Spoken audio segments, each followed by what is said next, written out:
इफिसियों के नाम पौलुस रसूल का खत बाब 5।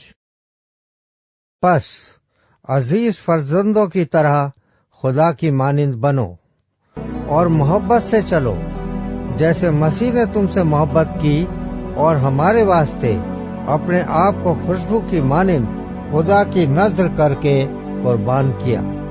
और जैसा कि मुकद्दसों को मुनासिब है, तुम में हरामकारी और किसी तरह की नापाकी या लालच का जिक्र तक न हो, और न बेशर्मी और बेहुदा गोई और ठट्ठाबाजी का, क्योंकि ये लायक नहीं, बल्कि बरअक्स इसके कि शुक्रगुजारी हो। क्योंकि तुम ये खूब जानते हो कि किसी हरामकार या नापाक या लालची की जो बुत परस्त के बराबर है, मसीह और खुदा की बादशाही में कुछ मिरास नहीं। कोई तुमको बेफायदा बातों से धोखा न दे, क्योंकि इन्हीं गुनाहों के सबब से नाफरमानी के फर्जंदों पर खुदा का गजब नाजिल होता है। बस उनके कामों में शरीक न हो, क्योंकि तुम पहले तारीकी थे, मगर अब खुदावंद में नूर हो। बस नूर के फर्जंदों की तरह चलो, इसलिए कि नूर का फल हर तरह की नेकी और राजबाजी और सच्चाई है। और तजुर्बा से मालूम करते रहो कि खुदावंद को क्या पसंद है, और तारीकी के बेफल कामों में शरीक न हो, बल्कि उन पर मलामत ही क्या करो, क्योंकि उनके पोशीदा कामों का जिक्र भी करना शर्म की बात है। और जिन चीजों पर मलामत होती है वो सब नूर से जाहिर होती है, क्योंकि जो कुछ जाहिर किया जाता है वो रोशन हो जाता है। इसलिए वो फरमाता है, ऐ सोने वाले जाग और मुर्दों में से जी उठ, तो मसीह का नूर तुझ पर चमकेगा। बस गौर से देखो कि किस तरह चलते हो, नादानों की तरह नहीं, बल्कि दानाओं की मानिंद चलो। और वक्त को गनीमत जानो, क्योंकि दिन बुरे हैं। इस सबब से नादान ना बनो, बल्कि खुदावंद की मर्जी को समझो कि क्या है।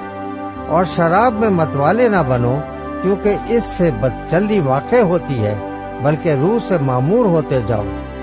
और आपस में मज़ामीर और गीत और रूहानी गज़लें गाया करो, और दिल से खुदावंद के लिए गाते बजाते रहा करो। और सब बातों में हमारे खुदावंद यीशु मसीह के नाम से हमेशा खुदा बाप का शुक्र करते रहो। और मसीह के खौफ से एक दूसरे के ताबे रहो।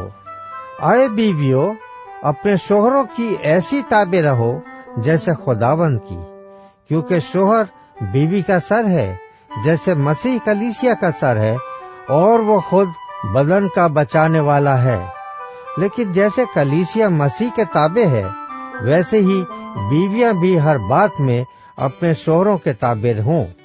आए शोहरों, अपनी बीवियों से मोहब्बत रखो, जैसे मसीह ने भी कलीसिया से मोहब्बत करके अपने आप को उसके वास्ते मौत के हवाले कर दिया, ताकि उसको कलाम के साथ पानी से गुस्ल देकर और साफ करके मुकद्दस बनाए, और एक ऐसी जलाल वाली कलीसिया बनाकर अपने पास हाजिर करे, जिसके बदन में दाग या झुर्री या कोई और ऐसी चीज ना हो, बल्कि पाक और बेऐब हो।